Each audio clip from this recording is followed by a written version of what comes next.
هو احنا ليه دايما اهلنا ولادنا الناس الغالية علينا بيبقى ليها اقل نصيب من احلى ما فينا، من استحمالنا، من طاقتنا الحلوة؟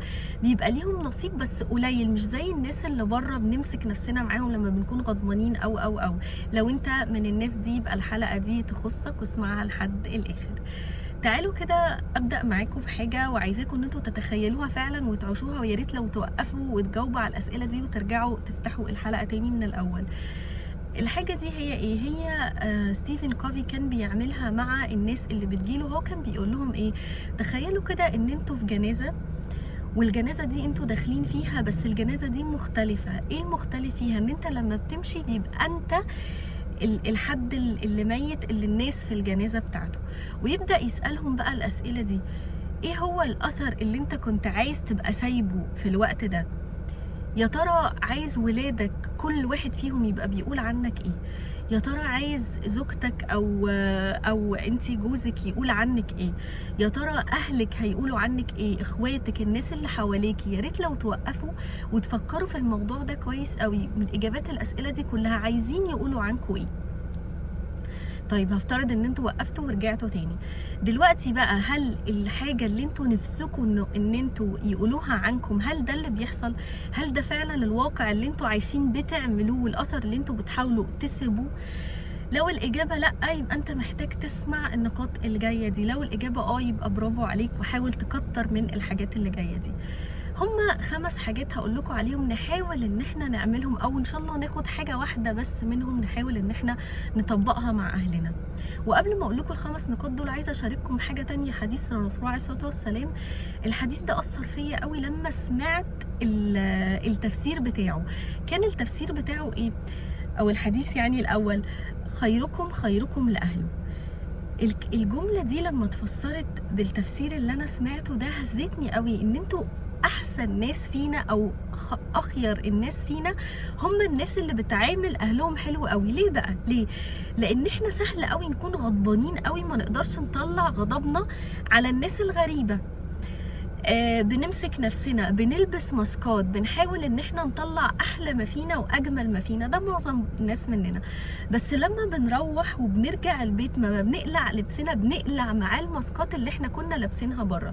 فنبتدي ان انا مثلا يعني كل الكبت، الانفجار اللي انا حصل بره في الشارع، ببتدي ان انا اطلعه بقى على ولادي، اطلعه على جوزي، اطلعه على اقرب الناس ليا اللي هم اكتر ناس اصلا لما عملت التمرين ده كان فارق معايا كلامهم، كان فارق معايا احساسهم، كان فارق معايا فراقهم. هم دول اللي بطلع وبقلع الماسكات معاهم. فعشان كده الرسول عليه الصلاه والسلام قال لنا خيركم خيركم لاهله.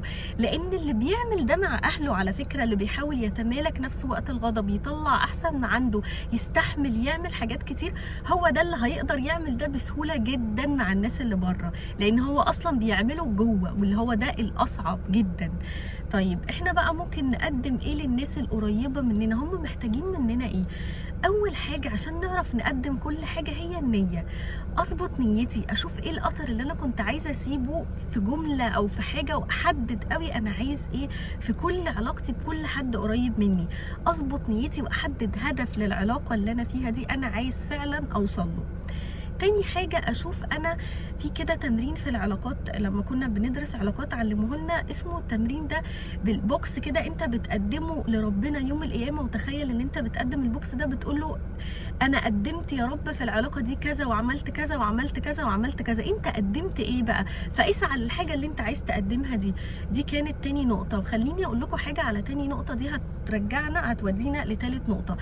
ان انا لما اتعمل لنا الاختبار ده، انا من اكتر الناس المؤثرين في حياتي اللي انا بحبهم جدا وقريبين مني هو بابا طبعا. فانا لما عملت الاختبار ده كانت بالنسبه لي خطه كده، لان انا كان بالنسبه لي ايه؟ بابا اداني ايه، خدت منه ايه، اتعلمت منه ايه. بس اول مره حد يسالني انتي عملتي ايه في حياته، انتي اثرتي بايه في حياته، او انتي. فساعتها اتخضيت، قلت انا عملت ايه؟ انا حسيت ان انا مش عارفه ارد، مش عارفه اعمل حاجه. لقيتني مسكت التليفون في المحاضره، في البريك بتاع المحاضره نفسه، وقلت لبابا: يا بابا انا بحبك قوي، انا حاسه ان انا ما عملتش حاجه، انا حاسه ان انا ما قدمتلكش حاجه زي ما انت ما قدمت لي. قال لي: حبيبتي هاجر اهدي، وهداني واحتواني زي ما هو بيعمل على طول. وقال لي حاجه مهمه قوي، قال لي كفايه الود اللي انت بتديهولي. ده كانت رقم بقى 3. الود، انت مش ممكن تكون انت عايز تقدم حاجات كتير، بس منهم حاجه مهمه قوي اللي هي الود. لما تود اللي قدامك، تود بقى بطريقات معينه. لقيته بابا بيفكرني بقى بالود حاجات بسيطه، بيقول لي لما بتعملي لي الاكل اللي انا بحبه وتجيبيهولي، لما بتسألي عليا، لما بتضحكي، لما تبقي عامله الحاجه وانتي مبسوطه، مكالمتك دي، كل الحاجات دي ممكن ان احنا نكون مش واخدين بالنا منها، بس هي فعلا بتسيب اثر حلو قوي، وبتسيب الود جوه قلوب الناس التانية اللي احنا بنحبها. مثلا ان احنا نسأل عليهم، ان احنا نعمل حاجات ليهم، نودهم، نحسسهم فعلا بحبنا. فاكرين لما قلت لكم قبل كده ان الموده هي فعل الحب؟ مش مهم بس ان انا اكون بحبه جوايا مشاعر حلوه، لا، مهم اطلع المشاعر دي في صورة أفعال، فساعتها هيكون ده ود. طيب ايه تاني ممكن اعمله للناس اللي انا بحبها؟ اللي هي رقم 4، اللي هي ان انا اسمعهم لما يجوا يتكلموا، اسمعهم. لما امي تبقى قاعدة معايا بتحكي حكاوي انا مليت منها وسمعتها 500 مرة قبل كده، اسمعها وانت مبتسم.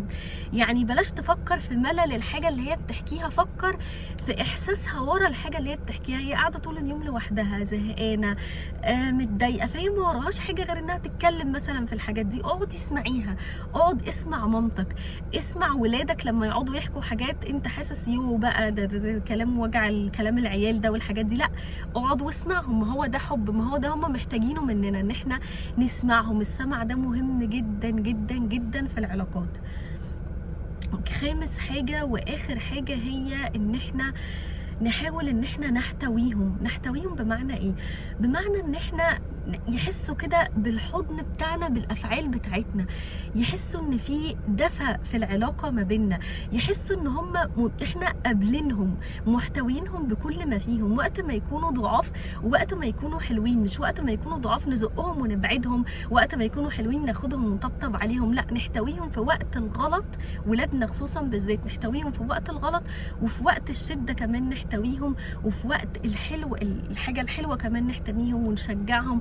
وان شاء الله في الحلقات الجايه اتكلم عن حاجات تانية اكتر في الحاجات دي بكتير، خصوصا ان انا اخدت كورس قوي في التربيه، فممكن ادعم الحاجات دي مع الحاجات اللي انا اتعلمتها من بابا في مواقف حياتيه طبيعيه بنمر بيها كلنا.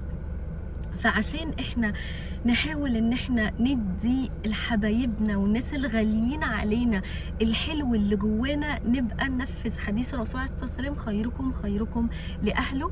ان احنا نسمعهم، ان احنا نودهم، ان احنا نظبط نيتنا في العلاقه معاهم، ان احنا نحتويهم، وان احنا ندعمهم، ونحاول ان احنا نكون موجودين عشانهم بالاثر اللي احنا نفسنا ان احنا نسيبه جواهم. طيب ازاي ممكن نعمل ده اكتر، بطرق اكتر وبحاجات اكتر في علاقتنا بقى مع اولادنا او في علاقتنا بنفسنا وحياتنا وكده؟ ده اللي هنتكلم عنه ان شاء الله في الحلقات الجايه، استنوني.